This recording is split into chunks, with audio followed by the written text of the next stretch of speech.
This is K.M. Wyland, and you're listening to the 146th episode of the Wordplay Podcast. The more we write, the more we learn, both about the craft in general and our own strengths and weaknesses in particular. For the most part, this allows us to identify and address some of those weaknesses as we're writing the first draft. This, of course, makes for a much easier edit. But one of the things that seems almost impossible to completely address in the first draft is the annoying habit of repeating words and phrases to the point of distraction. You know what I mean? We all have our own pet phrases. Some of those pet phrases are universal to our writing, no matter the project, and some crop up as unique problems in each particular book. Having just completed the first of my 3 cleanup edits on Dreamlander before sending it on to my editor, I now have a laundry list of overused words that I have to search for throughout my document, assess, delete, and replace. I'll let you in on a little secret. This is not one of my favorite parts of the writing process. In fact, in my opinion, it's one of the most unredeeming parts. If only I could recognize and replace my overused words as I'm writing them. But alas, no luck. All I can say is thank heavens for Word's Find and Replace feature. Does your story need subplots? The latest post in the video series on my blog analyzes the purpose and necessity of subplots. Does your story have too many or not enough? You can watch the video on my blog at wordplay-kmwyland, that's weiland.blogspot.com. New videos are posted every Wednesday. And now, I hope you enjoy this week's podcast, The Secrets of Story Structure Part 10, The Climax. And now, the moment we've all been waiting for. The climax is the pièce de résistance in our gourmet meal of a novel. When we wheel out the climax and lift the serving dish's gleaming silver lid, this is the bit that gets all the oohs and ahs. The climax of a story should have readers on the edges of their seats. They should be breathless, tense, and curious to the point of bursting. If we've done our jobs right, they should have a general idea of what's coming, thanks to our artful foreshadowing, but they should also be suffering under the exquisite torture of more than a shade or two of doubt. What's going to happen? Is the hero going to survive? Will he save the world, his family, the battle, his life in time? The climax is where we pull out our big guns. This is a scene that needs to wow readers, so dig deep for your most extraordinary and imaginative ideas. Instead of a fist fight, why not a fist fight on top of a moving train? Instead of a declaration of love, why not a declaration in the middle of a presidential inauguration? This does not, of course, mean that we should push our stories into the realm of the unrealistic or melodramatic. But how far and where we push is completely dependent on the story and its genre. The point is to bring the story and its primary conflict to its expected moment of irreversible resolution in a way that fulfills our book's every promise to our readers. What is the climax? In a sense, the entire third act is the climax. From the plot point at the end of the second act onward, the action will be rising. The character has been backed into the wall and has no choice but to fight back. However, the climax proper is the climax within the climactic third act. It's the moment when the 2 speeding trains finally collide into a single unforgettable scene. In The Curse of Chalion by Lois McMaster Bujold, the climax is reached when the protagonist Kazaril and the antagonist Martu di Hironel finally clash in the duel that kills di Hironel and breaks the curse upon the royal family. In Norman Jewison's The Thomas Crown Affair, the climactic moment comes when insurance investigator Vicki Anderson, waiting with the police, watches Crown's Rolls-Royce arrive to pick up the stolen bank money, only to discover that Crown has left the country and sent a decoy in his place.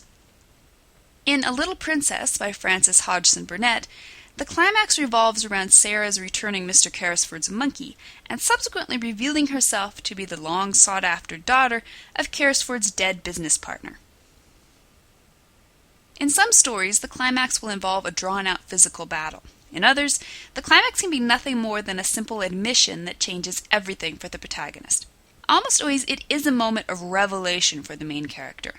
Depending on the needs of the story, the protagonist will come to a life-changing epiphany directly before, during, or directly after the climax. He will then act definitively upon that revelation, capping the change in his character arc and ending the primary conflict either physically or spiritually. Where does the climax belong? The climax occurs very near to the end of the third act. More often than not, it will be the penultimate scene just before the denouement, as it is in all of the examples above. Since the climax says everything there is to be said, with the exception of a little emotional mopping up, there's no need for the story to continue long after its completion. Occasionally, stories will include a faux climax, in which the protagonist thinks he's ended the conflict, only to realize he hasn't addressed the true antagonistic force. For example, in John Lasseter's Toy Story, Woody and Buzz defeat the evil neighbor kid Sid in a faux climax, only to realize they may still miss the moving van that will take them to Andy's new home.